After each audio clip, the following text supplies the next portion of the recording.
Hello students, जैसा कि इसके पहले वाली वीडियो में मैंने आपको सिविल कोड 1804 बताया था, जिसमें क्या क्या चेंजेस नेपोलियन ने किए थे सिस्टम को मोर एफिशिएंट और रैशनल बनाने के लिए, सुगम और सुलभ बनाने के लिए बहुत सारे परिवर्तन सिविल कोड के नाम से नेपोलियन ने किए थे।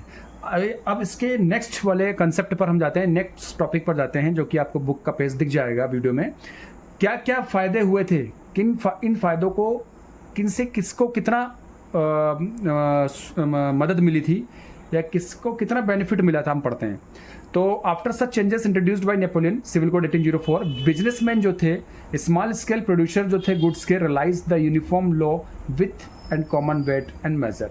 जो बिजनेसमैन थे, जो स्मॉल स्केल प्रोड्यूसर, जो छोटे छोटे व्यापार करने वाले जो लोग थे, उनको भार यानी वेट की एक इकाई का काफ़ी मदद मिला, उसका काफ़ी बेनिफिट मिला उनको, कॉमन वेट का और मेज़र का, यानी एक ही भार होगा या एक ही वेट का स्टैंडर्ड होगा। जैसे हर जगह 1 kg चल रहा है तो हर जगह 1 kg होगा, कहीं कहीं 1 kg में अलग अलग यूनिट नहीं होगी। तो जो वेट की स्टैंडर्ड यूनिट थी उसको कॉमन कर दिया था नेपोलियन ने, तो उससे काफ़ी बिजनेसमैन को और स्मॉल स्केल प्रोड्यूसर को काफ़ी बेनिफिट मिला था।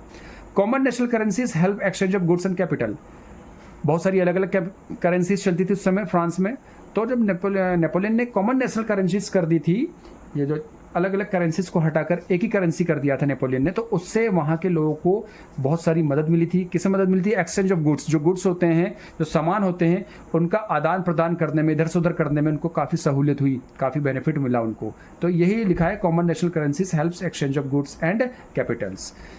अब देखो बेटा, ये सारे परिवर्तन हो रहे थे। आफ्टर सच चेंजेस और the area conquered as Holland, Switzerland as well as cities like Brussels, Mainz, Milan, French armies were welcomed as a harbinger of liberty. जब ये सारे परिवर्तन हो गए थे बेटा, तो उसमें क्या हुआ था, जहां जहां फ्रांस की आर्मी जाती थी, जहां जहां फ्रांस की आर्मी जाती थी, जहां जहां फ्रांस की सेना जाती थी, तो उस फ्रांस की सेना का स्वागत किया जाता था।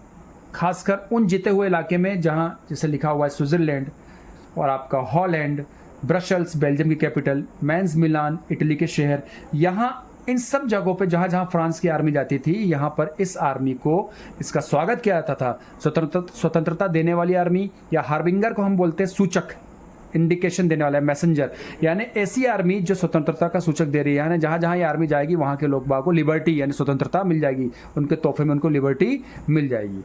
Next, but soon turn to hostility.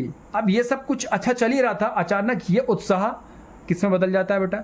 ये उत्साह बदल जाता है आपके दुश्मनी में। क्यों बदल जाता है? क्योंकि जो नया सिस्टम नेपोलियन लेके आया था वो फेल हो गया था, जिसके कारण क्या हुआ, फिर वापस टैक्स को बढ़ा दिया गया, इंक्रीज टैक्सेस, सेंसरशिप को लागू कर दिया गया। सेंसरशिप यानी क्या होता है, प्रिंट मीडिया के ऊपर जो फ्रीडम थी उसको बैड कर दिया गया। अब वो आसानी से कोई चीज़ छाप नहीं सकते थे न्यूज़पेपर मैगजीन में। ओके, तो सेंसरशिप लागू कर दी गई। और फ्रांस की आर्मी में ज़बरदस्ती बहुत सारे लोगों को भर्ती करने के चक्कर में प्रशासनिक गतिविधि फेल हो गई थी। समझ में आ रहा है बेटा? तो ये था इसके नेक्स्ट पेज का पूरा सार। आई थिंक आपको समझ में आया होगा, आई होप आपको समझ में आया होगा। अब इसके आगे नई यूनिट चालू करेंगे इसी की, राइज ऑफ नेशनलिज्म यूरोप की। Stay tune, keep supporting me, thank you so much.